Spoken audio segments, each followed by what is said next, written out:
Hey guys, before we jump into today's episode, I want to give you a heads up about a free online trading workshop we're hosting starting on August 1st and running through the 12th called Bridging the Gap. You can register for this free event at www.tier1trading.com/BTG. Again, that's www.tier1trading.com/BTG. See you there. So I think the goal for all of us is to live a comfortable life. And it's kind of ironic because in order to live a comfortable life, we have to first break out of a comfortable life. Now, that's that whole comfort zone bubble and whatnot. In today's podcast, we're going to talk about, why it's so hard to break out of that comfort zone for many and what it really takes to do so. I spoke to a trader the other day who he refused to change his strategy. Like we came out and we were talking and he basically admitted that he doesn't trust his strategy because he can't stick with it. He's like, I can't stick with it. I'm supposed to go for this big win, whatever he was taught, whatever times are. And he just can't see it through. And I'm like, well, maybe you should trade it. Doesn't sound like the strategy's right for you. He's like, yeah, but I gotta trade it. I tried, right? I've grown tired of saving people, man. Not you guys, but the people that don't want to hear. So it's like you put it out there, and when they're ready to hear it, they'll come. But I used to waste so much energy trying to save everyone, and I realized unless someone won't change unless they are ready to change, and ready comes at different moments. I had a guy reach out to me the other day who said, I was watching your video for 6 years. And I thought it was complete BS. And now I get it. He's like, I've been humbled for the market, and now I get exactly what you were saying all these years. And he's ready. It sounds like in the market. So sometimes you have to be humble enough to either to just quit or to do things the right way. That is when change will happen. You cannot force change. You have to be ready. There has to be a turning point in your life where the pain threshold is up to a certain level that you have no choice but to. No choice but to. We were talking about that the other day, and we were in church, and we were talking about comfort. It was a story about, it was a really bad story about these missionaries who it ended really poorly for them. But we were in our men's group, and we were talking about, so basically the missionary story, the guy was called by God to go to Burma, I think it was. This is a long time ago, which is a very hostile place. And he was called by God to go there to create some churches. And he asked his wife to go with her. He wrote a nice letter to his wife's dad saying hey, I'm going to ask your daughter to do this. Here's what can happen. We could die, we can this, all the bad things in the world. I just want to let you know everything before, you give her permission. And Dad was like, it's her choice. So they went out there, and he got arrested, and his ankles tied, and he slept upside down with his head on the bed and was bitten by thousands of mosquitoes for 1,000,000 years. His wife had a baby, but she was so famished that she couldn't provide milk. So they let the guy out of jail each night to take the baby into the town and the market and just beg for other mothers to provide milk for it. Sad story. And they both died. And the conversation was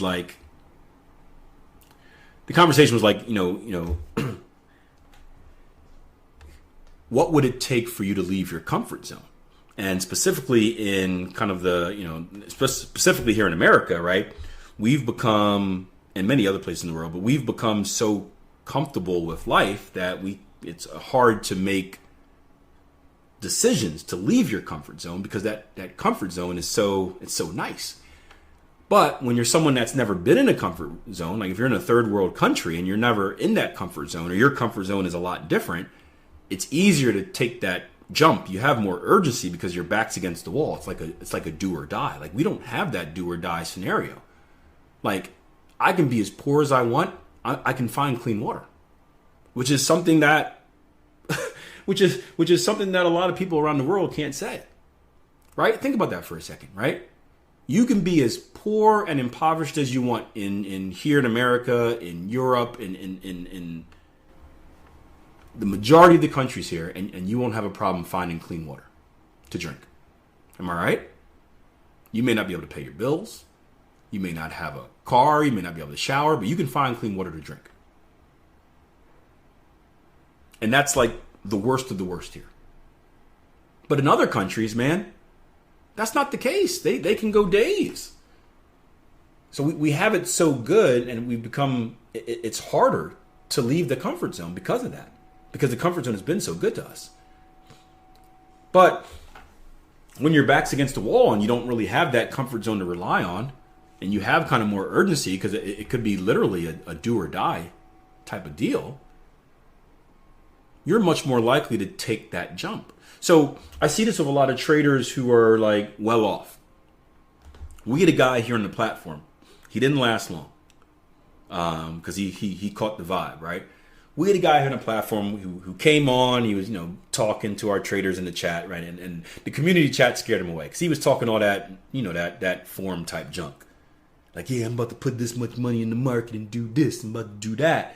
And then, of course, you guys hit him with like, hey, did you backtest? Hey, did you understand your basic principles of reading a price chart? Hey, what's your strategy? Hey, like all the rules all the questions that we want to ask. They basically trader assessed them. And I pulled him aside for a private chat. And I told him about the process. I was like, well, here's what I would do, right? So I would spend some time learning. I'd spend some time, strategy development, spend some time back testing, then spend some time demo trading, and then spend some time kind of live trading small account, and then go into your real account. Boom, boom, boom, boom, boom, right? And he was like, no, I think I'm just going to learn on the fly with a real account. And I'm like, why? I'm like, do you just like recklessly blowing money? Like, I don't know about you. Like, I don't like recklessly blowing money. Like, I would like, why recklessly waste money learning when you can learn the same way without using money, right? It didn't make any sense for me. He's like, well, yeah, I gotta put some money in for the feel. Like, and there's a point, there's a place for that, guys, right? There is a place where you have to get used to using live money for the psychological elements of trading. That is 100% true. But that's not in the beginning.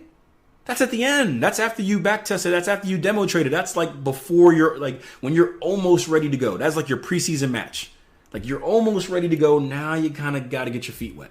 It's not at the beginning. It's not while you're learning. That's stupid. But the guy's like, no, it doesn't matter. I got this much money. If I lose a $5,000 account, it's no big deal. Stupid. Right then, the switch went off. This guy may be rich but not wealthy.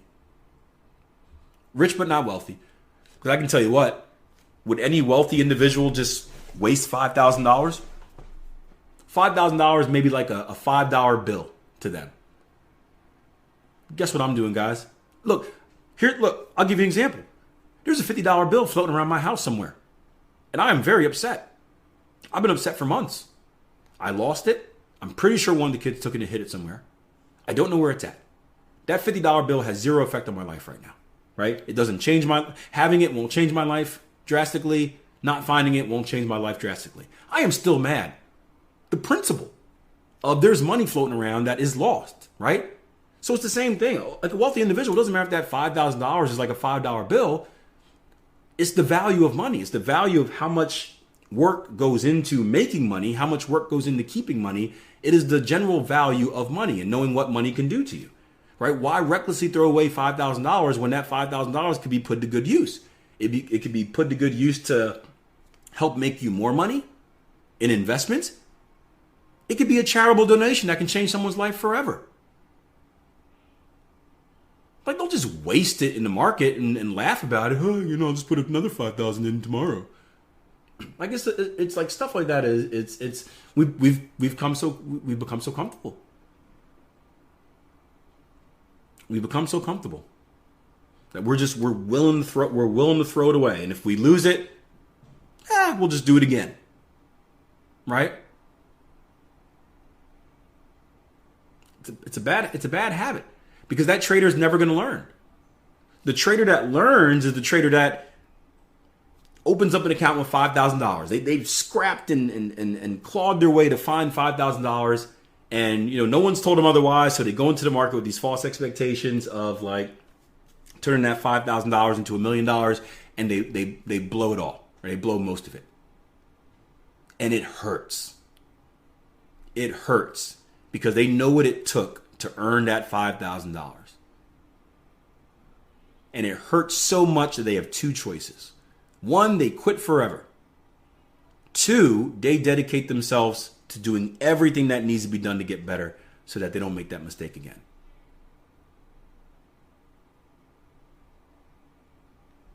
That's the difference, man. That is the difference. That is the difference. Funny, my story was the same way. I had a really good investing career, short, but I made a lot of money, and I got into Forex, and I started blowing these accounts, and it wasn't a big deal because it was money that I had made from investing. It wasn't a big deal until I started looking at my bank account, and it started getting low. And that's when I was like, oh, hold on. We can't keep doing this. We got to do something different. So I did. Hope you guys enjoyed the episode. Hey, I got a YouTube channel. If you're not subscribed already, just YouTube search Akil Stokes and you'll find it. Videos each week. I got a daily live stream every Tuesday, Wednesday, and Thursday. We've got podcasts coming out there as well. And we also have the main state, which is the Trading Edge Weekend Outlook video. So just YouTube search Akil Stokes. Make sure you subscribe, hit that notification bell as well. That way you don't miss my next video update.